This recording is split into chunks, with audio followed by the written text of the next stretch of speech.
What's up guys, Solo here, and today I'm going to be showing off some secret Smash tech that you guys might not know about. I made a Twitter thread here where I asked for submissions on this, and I actually got over 150 responses, which is pretty incredible. So if you guys enjoy this, there's plenty more to come, and I'll of course be crediting everyone who mentioned these in the videos.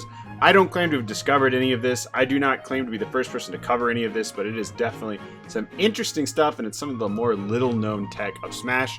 Some of it's going to be useful, some of it's not, but it will all be pretty cool, I think. So first up, we actually have crouch canceling in Super Smash Bros. Ultimate. Not a lot of people know about this because it's not super relevant. Crouch canceling is of course a huge part of tech in Melee and some other Smash games, but in Ultimate, it's really not as relevant. Basically what it does though is if you are crouching, you will actually take significantly less knockback than if you're standing. And this can actually save your life sometimes. So characters with a really good crawl actually want to get around sometimes by crawling to microspace because you won't go as far. This is also relevant because some moves that would kill you won't kill you, and a lot of those moves would also break a full shield, like for example, a fully charged Ike Eruption. So if you're getting up from ledge and Ike is a full charged Eruption, you might be better off crouching than shielding because it'll just break your full shield. Next up, we have a niche little bit of platform tech. This is sort of like a platform wave dash.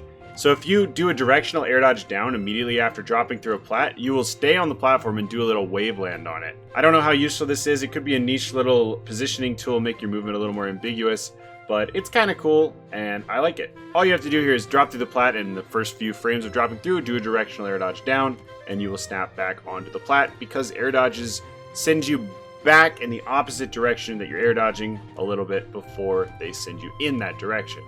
Next up, we have the Shimmy, and this one was popularized by Mars.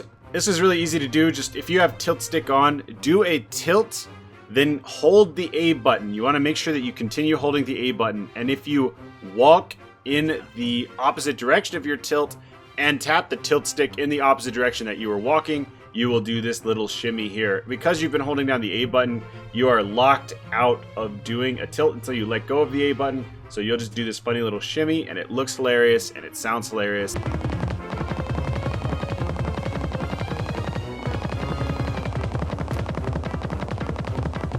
And this is useful tech because it allows you to taunt on Elite Smash where taunts don't work, because this is definitely pretty intimidating.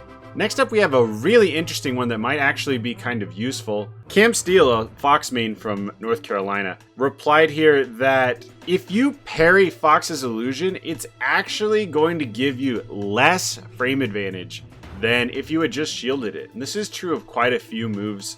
I don't have a list of all the moves that this is true for, but I tested this out. I was having trouble getting it to make sense to me, right? Because I would try a jab, I would try a grab, and I didn't really know how to test this, and that's when I realized I could just test it with straight up frame advantage here.